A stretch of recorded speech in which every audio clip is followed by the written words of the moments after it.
अस्सलाम वालेकुम student, this is sir Shoaib Ahmed. आज हम डिस्कस करेंगे instantaneous displacement of a body execute SHM. सबसे पहले आपने ये समझना है कि हम किस बॉडी को एसएचएम कर रहे हैं और किस तरीके से हम उसकी स्टडी कर रहे हैं। तो यहाँ पे हम जो कंसीडर कर रहे हैं वो एक है पार्टिकल। जरा गौर से देखिएगा, ये पार्टिकल जो है, अगर मैं कहूँ ये पी पॉइंट है पार्टिकल का, और इसको कह रहे हैं भाई स्टार्टिंग पॉइंट, यहां से ये पार्टिकल मूव कर रहा है, ये इसका स्टार्टिंग पॉइंट है। यहां से जब ये मूव कर रहा है सर्कुलर पाथ में, तो देखें ये जो पार्टिकल है इसकी मोशन तो सर्कुलर पाथ होगी, लेकिन एक इसका प्रोजेक्शन होगा। प्रोजेक्शन कहलाता है शेडो। जब ये पार्टिकल इस तरह से यूनिफॉर्म सर्कुलर मोशन कर रहा होगा, तो फॉर एग्जाम्पल अगर वो पहुंचता है ए पॉइंट पे, पहुंचता है बी पॉइंट पे, पहुंचता है भाई सी पॉइंट पे, पहुंचता है डी पॉइंट पे, तो जरा गौर से देखिएगा, जैसे ये ए पॉइंट पे पहुंचेगा तो इसका जो प्रोजेक्शन होगा वो डायरेक्टली डाउनवर्ड होगा इस डायमीटर पे। तो इसका प्रोजेक्शन होगा, ये ब्लू कलर का जो मैं पॉइंट बना रहा हूं यहां पे होगा।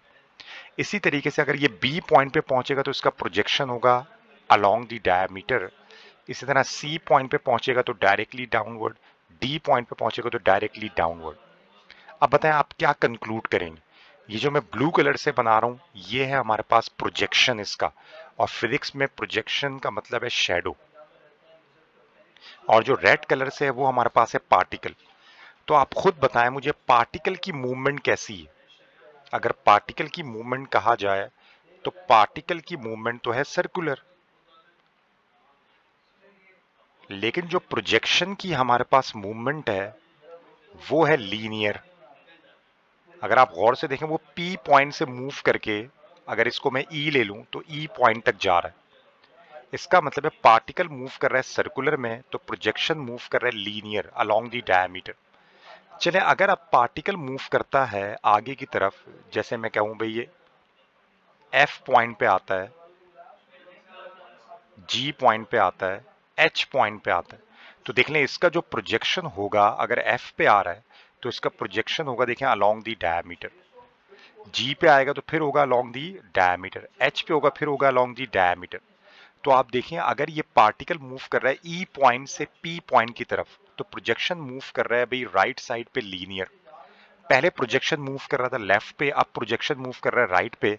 तो इसका मतलब प्रोजेक्शन की जो मोशन है वो है to and fro, to and fro, जिसको हम वाइब्रेटरी मोशन कहते हैं। और पार्टिकल की मोशन है सर्कुलर। और आपको पता है एसएचएम के लिए, सिंपल हार्मोनिक मोशन के लिए जरूरी है बॉडी का क्या होना, वाइब्रेटरी मोशन होना।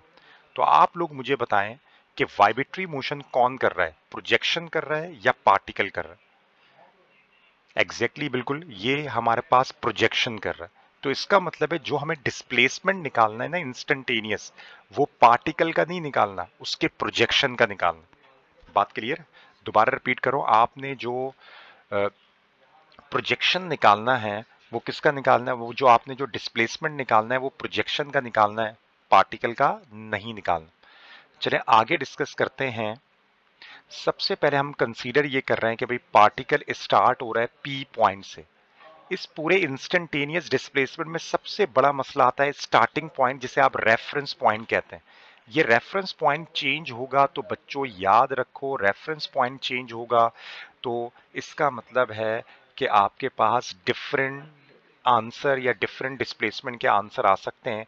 तो स्टार्टिंग पॉइंट बड़ा इंपॉर्टेंट है कि आपने क्या डिसाइड किया, और ज्यादातर हम ये पी पॉइंट ही डिसाइड करते हैं।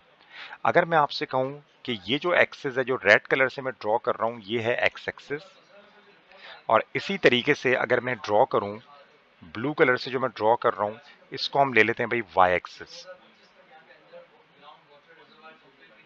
इसको हम ले लेते हैं भाई वाई एक्सिस।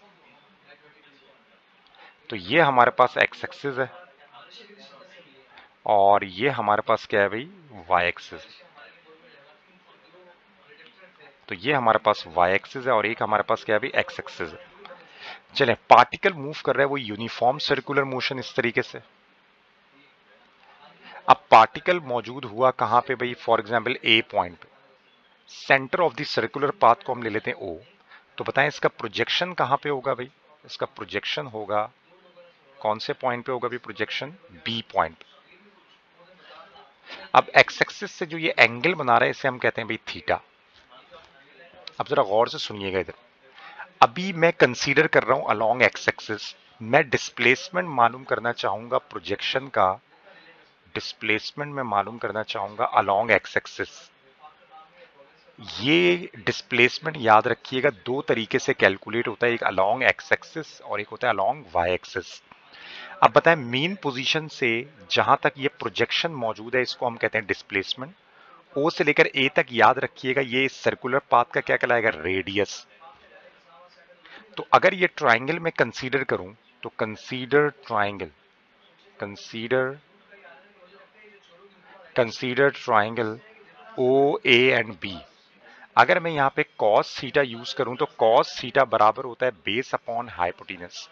गौर से देखें भाई, बेस किसके बराबर है भाई हमारे पास, हाँ भाई बेस हमारे पास बराबर है किसके भाई, एक्स के, डिस्प्ले और हाइपोटेनस बराबर है आर के। आर डिवाइड उधर जाके मल्टीप्लाई, देख सकते हैं बेस बराबर है एक्स के, हाइपोटेनस बराबर है आर के, आर डिवाइड उधर जाके मल्टीप्लाई, तो एक्स का फार्मूला बन गया r cos theta. Is it clear? एक चीज और जरा सुन लें, हमने ये पढ़ा था कि मीन पोजीशन से एक्सट्रीम पोजीशन तक का जो डिस्टेंस होता है, देखो मीन पोजीशन है ओ, एक्सट्रीम पोजीशन है पी, इस डिस्प्लेसमेंट को हम कहते हैं भाई एक्स नॉट, जिसे कहा जाता है एम्पलीट्यूड। तो जहां एक्स होगा याद रखिएगा वो डिस्प्लेसमेंट, और मैक्सिमम डिस्प्लेसमेंट जो मीन से एक्सट्रीम का होता है उसे हम कहते हैं एम्पलीट्यूड, जिसे हम कह रहे हैं भाई एक्स नॉट। तो गौर से देखें, इस सर्कुलर पाथ का जो रेडियस है वही एक्स नॉट के बराबर है, तो आर बराबर है किसके, एक्स नॉट के। तो r equal to x naught, तो एक्स बराबर हो गया किसके भाई, आर की जगह एक्स नॉट आ गया कॉस थीटा। अब जरा गौर से सुन लें इधर, ये जो डिस्प्लेसमेंट का फार्मूला है ये है अलोंग एक्स एक्सिस, मतलब आप प्रोजेक्शन को कंसीडर कर रहे हैं अलोंग एक्स एक्सिस, तो आपके पास जो फार्मूला होगा वो होगा x is equal to x naught cos theta. यहां तक क्लियर है? दोबारा से बता दूं थोड़ा सा कि प्रोजेक्शन मौजूद है बी पॉइंट पे, पार्टिकल मौजूद है ए पॉइंट पे, तो ए पॉइंट पे जैसे ही पार्टिकल मौजूद होगा तो इसका प्रोजेक्शन होगा बी पॉइंट पे। तो आप देख रहे हैं ये राइट एंगल ट्राइंगल बन रहा है, मीन से बी का डिस्टेंस जो कहलाएगा वो डिस्प्लेसमेंट, और ओ का ए से कहलाएगा आर जो कहलाता है एम्पलीट्यूड या रेडियस भी कहते हैं। इस ट्राइंगल को हमने कंसीडर किया, consider O A B, cos theta बराबर होता है बेस अपॉन हाइपोटेनस, बेस बराबर है किसके, एक्स के, हाइपोटेनस बराबर है आर के, आर डिवाइड उधर जाके मल्टीप्लाई, तो ये डिस्प्लेसमेंट का फार्मूला हो गया। लेकिन मैं दोबारा रिपीट कर रहा हूं, इस दफा आपका जो पार्टिकल है वो सर्कुलर मोशन में है, और जो उसका प्रोजेक्शन है वो अलोंग दी डायमीटर है, लेकिन कौन से एक्सिस में, अलोंग एक्स एक्सिस। आप डिस्प्लेसमेंट आपने निकाला है अलोंग एक्स एक्सिस। अब यही सवाल आता है, जरा गौर से सुनिएगा, कि अगर प्रोजेक्शन हो अलोंग वाई एक्सिस तो फिर क्या करेंगे। तो अब जरा गौर से इधर देखिएगा, अब अगर हम ये बात करते हैं कि हमारा पार्टिकल, देखें पार्टिकल का स्टार्टिंग पॉइंट यही है, और कभी कभी गिवन नहीं होता कि आपका स्टार्टिंग पॉइंट क्या है, तो हमेशा स्टार्टिंग पॉइंट यही लीजिएगा जो हमने अभी लिया हुआ है। स्टार्टिंग पॉइंट चाहे अलोंग एक्स एक्सिस हो चाहे अलोंग वाई एक्सिस हो, ये दोबारा से बता रहा हूं, ये एक्स एक्सिस होगा और ये हमारे पास क्या होगा भाई, वाई एक्सिस होगा। इस दफा आपने जो डिस्प्लेसमेंट निकालना है वो है अलोंग वाई एक्सिस। अलोंग क्या है भाई, वाई एक्सिस। तो इस दफा जो हम डिस्प्लेसमेंट निकालना है वो निकालना है भाई अलोंग वाई एक्सिस। तो जरा गौर से सुनिएगा इधर, अगर हमारे पास पार्टिकल मौजूद है, फॉर एग्जाम्पल पार्टिकल मूव कर रहा है पी पॉइंट से और मूव करते करते पहुंच गया ए पॉइंट पे, अब आपने जो प्रोजेक्शन लेना है वो अलोंग एक्स एक्सिस नहीं लेना, अलोंग वाई एक्सिस। तो आप क्या करेंगे, यहां से देखें ये परपेंडिकुलर ड्रॉ करेंगे, तो अब इसका जो प्रोजेक्शन है वो अलोंग वाई एक्सिस पे आ रहा है, तो ये बी पॉइंट कहलाएगा। ये पॉइंट हमारे पास क्या है भाई, ओ है। Is it clear? आपको पता है एक्स एक्सिस से हमेशा एंगल क्या बनता है भाई, थीटा बनता है। ये बात क्लियर? मीन पोजीशन से जहां प्रोजेक्शन मौजूद है, जैसे ओ से अगर बी तक, क्योंकि अब हमारा जो रेफरेंस एक्सिस है वो एक्स वाई एक्सिस है, हमारा जो रेफरेंस एक्सिस है वो है वाई एक्सिस। तो मीन से जहां तक हमारा प्रोजेक्शन है, मतलब ओ से बी तक का जो डिस्प्लेसमेंट है वो क्या कहलाएगा, एक्स। यहां एंगल बन रहा है 90 डिग्री। अब थीटा एंगल कहां बनेगा ये जरा सुन लें इधर, अगर आपके पास दो पैरेलल लाइन है, जरा गौर से देखिएगा इधर, ये दो पैरेलल लाइन है, अगर इसको कोई लाइन इंटरसेक्ट करती है, अगर इसको कोई लाइन इंटरसेक्ट करती है तो मुझे ये बताएं, अगर यहाँ एंगल 30 डिग्री बन रहा है तो बताएं इधर एंगल क्या बनेगा।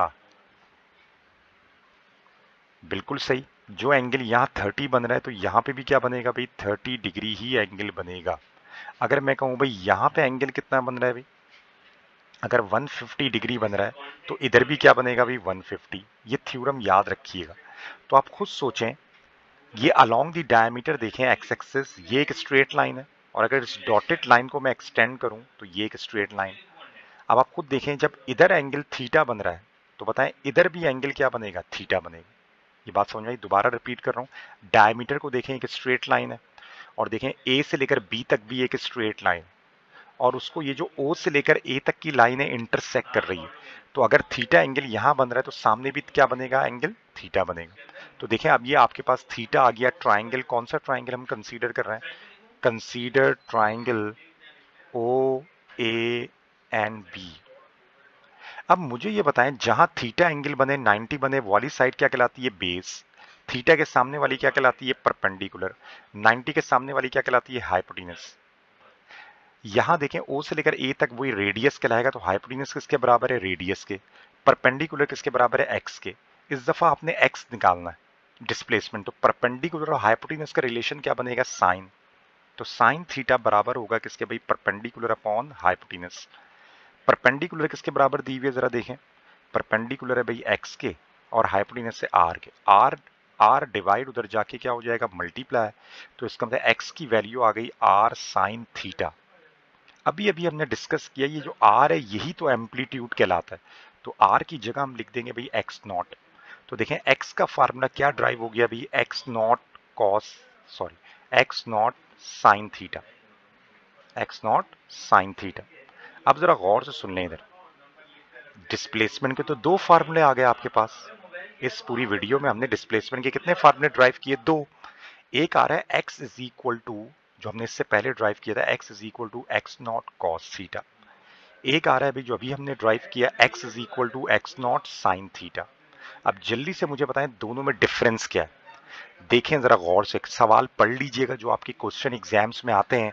अगर वो कहते हैं डिस्प्लेसमेंट अलोंग एक्स एक्सिस, मतलब जो प्रोजेक्शन है वो अलोंग एक्स एक्सिस है, रेफरेंस आपका एक्स एक्सिस है, तो जो डिस्प्लेसमेंट का फार्मूला यूज होगा वो होगा एक्स नॉट कॉस थीटा। अगर वो कहते हैं आपका प्रोजेक्शन है अलोंग वाई एक्सिस, तो फिर आप जो फार्मूला यूज करेंगे वो यूज करेंगे x is equal to x naught sine theta. मुझे उम्मीद है कि आपको ये दोनों फार्मूले याद रहेंगे, और क्वेश्चन सही तरीके से आप लोग पढ़ेंगे, ताकि आपको याद रहे कि भाई वो जो डिस्प्लेसमेंट हमें मालूम करना है प्रोजेक्शन का, वो अलोंग एक्स एक्सिस है या अलोंग वाई एक्सिस है।